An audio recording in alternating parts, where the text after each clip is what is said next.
Okay guys, so with everybody currently discussing 8GB graphics cards and how they kind of still exist today, even though they probably shouldn't, especially for the prices that graphics cards cost, I thought today we'd have a bit of a step back in time, all the way back to 2013, and take a look at the very first 8GB graphics card. Can this 8GB graphics card from over a decade ago still game in 2025? Well, I suppose today we're going to find out. For a while now, 8GB graphics cards have been kind of like the default, really. They're the real standard of graphics cards. Every single generation has pretty much had one, from the AMD side, all the way back from the 300 series, the 400 series, the 500 series, the 5000. It doesn't matter which generation you look at.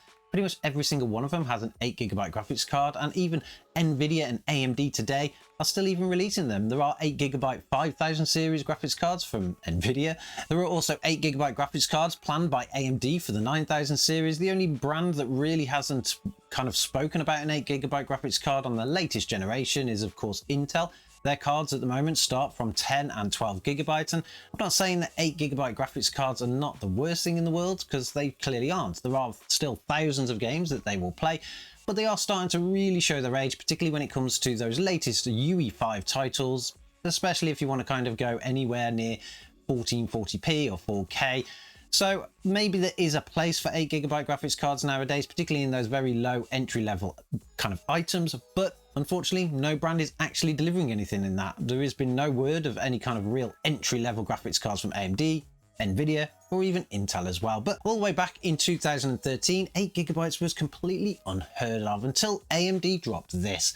This is the AMD Radeon R9 290X 8GB, and for its time, it would have cost you an absolute fortune. But it was probably absolutely worth it, because all the way back then, not like now, AMD were really pushing the boundaries. This card, like I say, was released in 2013, and not only did it have 8GB of VRAM, which was astonishing, it also had things like full DirectX 12 support, which a lot of the Nvidia cards didn't have at the time. So AMD were really future thinking, even if they weren't as fast as Nvidia. But all the way back then, there was pretty much a better competition, I would think. The specific card that we've got here today is the Sapphire Tri-X, and it was actually one of the first delivered with an 8GB configuration. It is an OC model, and for that you're going to get a GPU clock of 1020 MHz.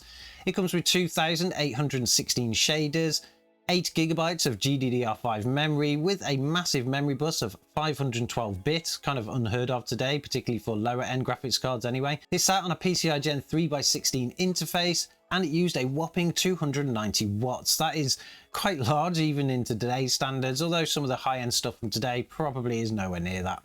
It was released, like I say, in 2013, and it had a release price of $549, which today would actually get you probably a 70 class card, so things have changed quite a bit. The equivalent to this card, though, would be something like the RTX 5090, particularly when it comes to like VRAM, because this was really ahead of its game, just like the 5090 is, and just like the 5090 had levels of VRAM that nobody could even believe. I'm not 100% sure how much you would actually pay for one of these graphics cards today, because this card was actually sent to us by one of our new channel members, so a big thank you to them for sending it across. But of course, we want to see if we can actually still game on it in 2025. Is this card enough to be able to get at least some modern games running? Well, there's only one way to find that out, and that means getting it into a system.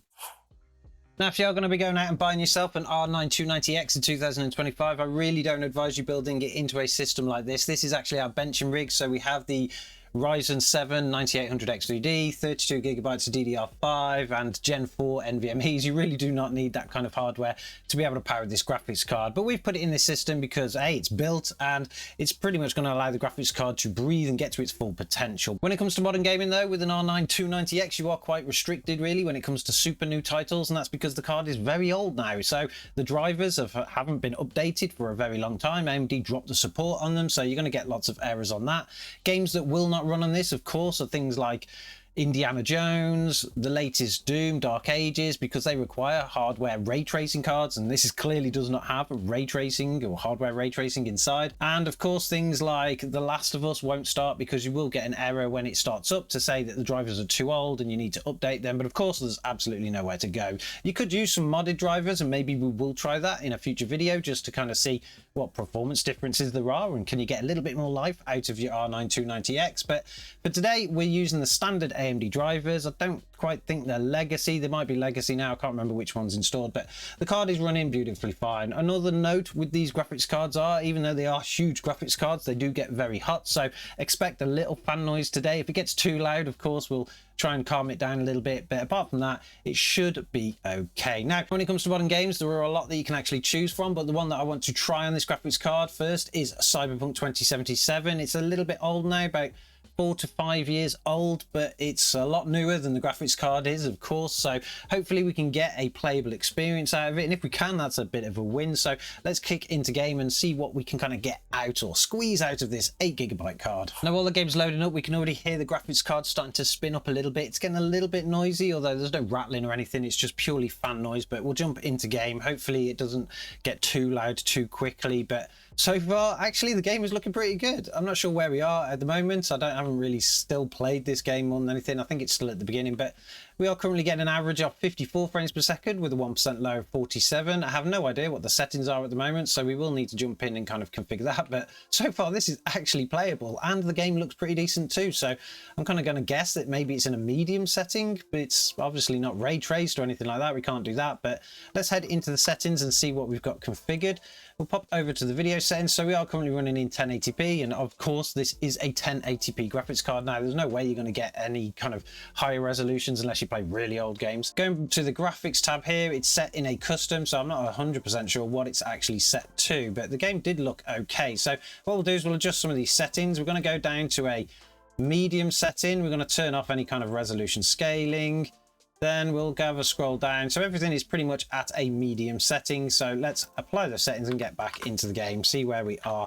Now, we have seen a little bit of a drop here in terms of performance, and it's a little bit more stuttery as we try and turn. So I'm guessing that it wasn't in a medium setting. It's probably in a low setting. So let's go back over to the settings again, and we'll change the configuration. This time we'll go for a low setting, which is perfectly understandable for a 13-year-old or 12-year-old graphics card. Let's turn off any resolution scaling. We don't want any of that now. And the one thing that I will turn up is the level of detail. That should give us a better quality picture, but without affecting performance too much. So we'll apply that settings and we'll get back into game. Now our stats have actually jumped back up again here. So we're now currently at 56 frames per second on average with a 1% low of 50.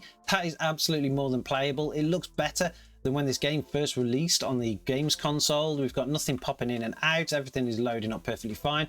We do have a low crowd density, so that could be contributing to it a little bit, but so far this is actually running beautifully smooth. We're now currently getting an average of 53 frames per second with a 1% low of 45. We're running around, we're doing stuff, slight little stutter there, which we could see on our frame time graph, but nothing that was out of this world. It's more of a micro stutter, and to be honest, you'll have to live with that if you have an old graphics card like this. But like I say, everything is running beautifully fine on this game. I'm absolutely impressed with how well it's really doing on this. Lots of people could play at this kind of performance with this kind of graphical fidelity. We've even got nice little reflections in the water here. So there we go. The R9 290X can play Cyberpunk 2077. It plays it perfectly fine, although you do need to adjust those settings down a little bit just to kind of get it nicely near that 60 FPS. I'm not sure what it would take to get to 60 FPS. I'm sure if we turned on a few more tools, we could probably get there, but this is perfectly fine as it is. So let's try an even newer title. When it comes to old graphics cards, I always like to test a game that I am currently playing at home, and the reason for that is because I'm usually playing on a much bigger system, so they're playing at like 1440p or 4K resolutions, but also I'm used to the game and I kind of know what looks good and what looks bad. And the current game that I'm playing at home is Atomfall. Absolutely fantastic. I managed to pick it up cheap and I've just been super impressed with it straight away. Originally it wasn't my type of game, but the more I played it, the more I just got into it. So I probably will expand my library now going forward to play games just like this. But before we head into game, we'll head over to the settings. We'll go to the graphics tab. We're currently set in a high preset with no motion blur and no ambient occlusion. Under the display settings, we're still running in 1080p and we've got no VSync turned on. So I think what we will actually do is we're going to try this game in a high setting, see if it actually just crunches this graphics card to a halt, and if it does, then we'll lower the settings. But I kind of have a good feeling about this one. The one thing that you will kind of find as you start things up, just like this game here, is that it's detected that the video drivers are potentially out of date, which clearly they are because we're using some real old stuff. But games like this one will allow us to actually continue. We can just literally ignore this, and in fact you can go into the menu system just before we got here and you can disable this error altogether if you want. So that is actually pretty cool. So what I will do is I will click OK. That will actually get us into the game and hopefully we'll be able to get a decent performance out of it. Now we are in the menu system and everything is running perfectly fine. The menu alone is actually being rendered, so we are currently getting an average of around 67 frames per second with a 1% low 66. That's actually pretty impressive for a graphics card and a game from 2025. This is a very, very new title and it looks absolutely stunning too. So let's resume the game and see where we are. I can't remember where I actually saved this. It doesn't take long to load, of course, on a 9800X 3D. But if you are using an older system, it might take a little bit longer. But so far, the game is loaded in and we are currently getting some pretty decent stats. In the corner there, you can see that we're currently getting an average of 54, 55 frames per second with a 1% low of 46. Those stats mean that this game will play beautifully smooth. Everything looks great. I don't think we should try an ultra setting on this because I think it's just going to lower them to just enough to give us some kind of stuttering and stuff, but so far everything looks beautiful. The graphics card is of course at 100% utilization and we're only using 4.7 gigabytes of VRAM, which goes to show that you probably could get away with playing this on an R9 290X 4 gigabyte if you really want to, or at least a 290 4 gigabyte. But the 8 gigabytes in this card are really giving us some opportunities to open things up, because of course we would be limited slightly here with 4 gigabyte, but I think it would work fine. But so far the game is still running beautifully fine. You do get a few little micro stutters here and there with the frame time reaching up to around 22 milliseconds now and again. It just flips as you kind of turn the character. So let's see if we can kind of smoothen that out a little bit by just adjusting a couple of the settings. We'll go to the display settings. We'll go down to the graphics quality. It's currently set to a custom. We're going to set it to a medium. Now medium will affect the picture quality by quite a bit. I've noticed in this game, particularly things like textures do get affected quite a bit with this. I'm not sure if we can. Yes, we can. We can go over to custom. Maybe we can turn the texture detail up. So we'll go with a high texture detail because we've got loads of VRAM. We should be able to do it, and we'll head back into the game. Now with the medium settings set, everything still looks fantastic. The game is really good no matter what setting you have it in, to be honest. And even if you are here running a 290X, even going to a low setting wouldn't affect you too much. I mean, you have to kind of be realistic really on the graphics cards that you get. If you'd have bought one of these back in 2013 and you were still using it today, going to a low setting is perfectly acceptable to continue on your gaming. But we are currently getting an average of around 70 frames per second with a 1% low of 58. And like I say, the game looks fantastic. It's just as detailed with the high textures. It still looks nice and crisp.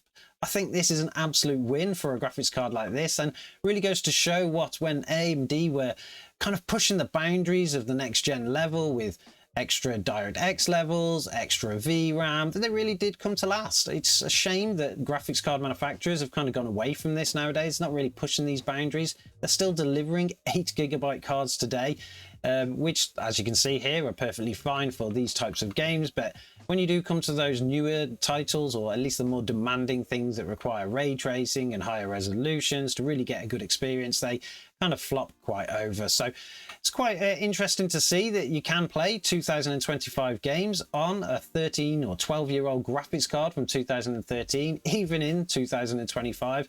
Kind of makes you wonder why we actually needed to upgrade in the first place. Did most people need to actually upgrade their graphics card from that year?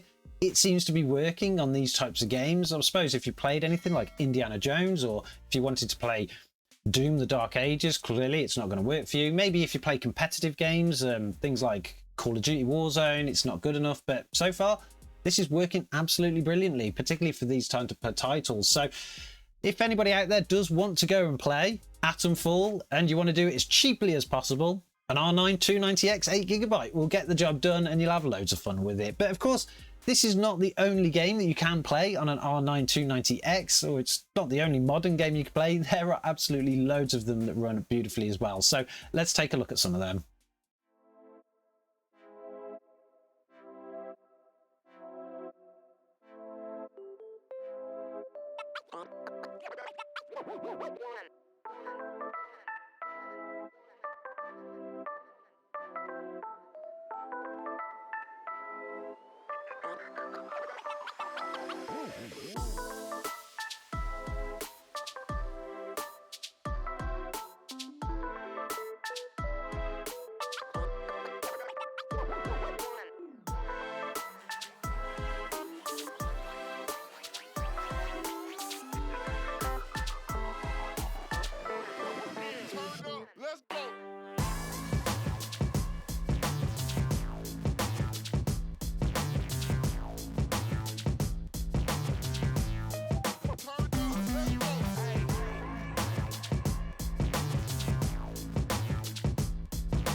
Based on the results of our testing, the R9 290X is still a fantastic graphics card. For those of you that just really want to spend as little as possible and still play some, if not most, of the modern games that are coming out, it works perfectly fine. You've got loads of VRAM. They cost very little. I think if you look these up now, you probably pay between 30 and 50 pounds for them, depending on the model that you go for, but depending on the condition you go for. And it runs reasonably okay. It was getting a little bit loud at the end there during our live testing, but as the results of those benchmarks showed, you can still play lots of games, even though you may need to kind of adjust the settings a little bit. Some of those games going down to a low setting will get you a high FPS experience.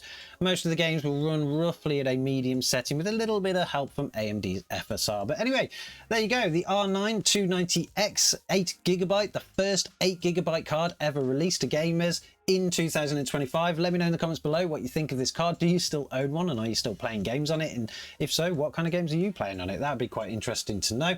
Don't forget to subscribe to the channel, because maybe we will have a go at using some modded drivers or some different drivers on this one, see if we can squeeze a little bit more out of it. We've got a lot of stats now that we can compare against, and I'm sure as always, catch you guys in the next one.